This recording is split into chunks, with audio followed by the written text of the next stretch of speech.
মৃত্যুর নীরব রাজ্যে পরিণত হয়েছে সুদানের উত্তর দারফুরের রাজধানী এল ফাশের। ভয়াবহ সংঘর্ষে ধ্বংসস্তূপে পরিণত হয়েছে একসময়ের প্রাণচঞ্চল শহরটি। ভাঙা দেয়াল, জ্বলে যাওয়া ঘর আর রাস্তা জুড়ে ছড়িয়ে ছিটিয়ে থাকা শত শত মরদেহ, যাদের কবর দেওয়ারও কেউ নেই, কান্নারও নেই আর শব্দ।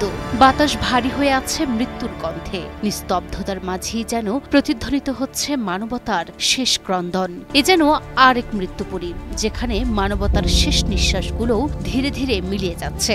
জীবন থেমে গেছে, কেবল মৃত্যুই যেন এখন এল ফাশেরের একমাত্র ভাষা। সুদানের উত্তর দারফুরের রাজধানী এল ফাশের এখন এক ভুতুরে নগরী। গত সপ্তাহে শহরটি দখল করেছে আধা সামরিক বাহিনী, র্যাপিড সাপোর্ট ফোর্সেস, আর তাদের হামলায় প্রাণ হারিয়েছেন অন্তত ১,৫০০ নিরপরাধ মানুষ। হাসপাতাল, স্কুল, এমনকি আশ্রয় প্রার্থী শরণার্থীদের ক্যাম্প, কোনো কিছুই রক্ষা পায়নি নির্মম ধ্বংসযজ্ঞ থেকে। শুধু একটি হাসপাতালেই ঝরে গেছে ৫ শতাধিক প্রাণ। করুণ আর্তনাদে ভারী হয়ে উঠেছে বাতাস। খাদ্য আর ওষুধের অভাবে মৃত্যুর মিছিল থামছে না। শহর জুড়ে ছড়িয়ে পড়ছে দুর্ভিক্ষের ছায়া। ধ্বংসস্তূপে পরিণত হয়েছে পুরো শহর। মৃতদের দাফন করারও কেউ নেই। ২০২৩ সালের এপ্রিল থেকে সুদান যেন অশান্তির আগুনে ঝাঁপিয়ে পড়েছে। দেশটির সামরিক বাহিনী এবং শক্তিশালী আধা সামরিক গোষ্ঠী র্যাপিড সাপোর্ট ফোর্সের মধ্যে ক্ষমতার লড়াইতে সূচিত এই ভয়াবহ গৃহযুদ্ধ শুধু দখলের খেলা নয়, এতে মানবিক বিপর্যয় সৃষ্টি হয়েছে। পশ্চিম দারফুরের গ্রামগুলোতে দুর্ভিক্ষের ছায়া নেমেছে, গণহত্যার অভিযোগ উঠেছে, আর সম্প্রতি আরএসএফ যখন এল ফাশের শহর দখল করে বসে, তখন স্থানীয় জনগণের ভয় আরও তীব্র হয়ে উঠেছে।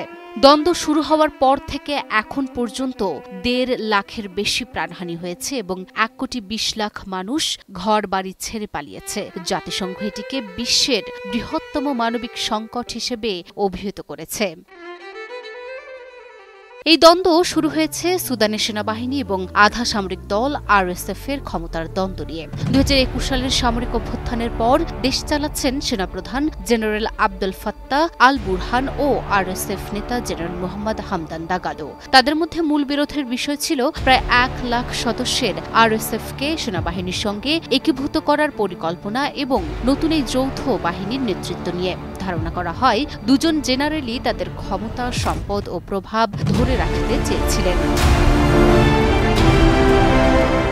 সেখান থেকেই আল ফাশের শহরটি এখন যেন জীবন্ত নরক, যেখানে আহতরা খোলা আকাশের নিচে মৃত্যুর অপেক্ষায়, আর বেঁচে থাকা মানুষগুলো পালাচ্ছেন জীবন বাঁচাতে। প্রায় ৩৬,০০০ মানুষ ইতিমধ্যেই আশ্রয়ের খোঁজে ছুটছেন তাভিলার দিকে, যে শহর ইতিমধ্যেই ঠাসা ৬,৫০,০০০ বাস্তুচ্যুত জীবনে। অথচ আরএসএফ এর এক কমান্ডার এসব ভয়াবহতার বর্ণনাকে উড়িয়ে দিয়ে বলছেন, সবই মিডিয়ার বানানো গল্প, সরকারের ব্যর্থতা ঢাকার চেষ্টা। বাস্তবতা আর অস্বীকারের এই দ্বন্দ্বে প্রশ্ন একটাই, কত প্রাণ গেলে থামবে এই নিঃশব্দ যুদ্ধ?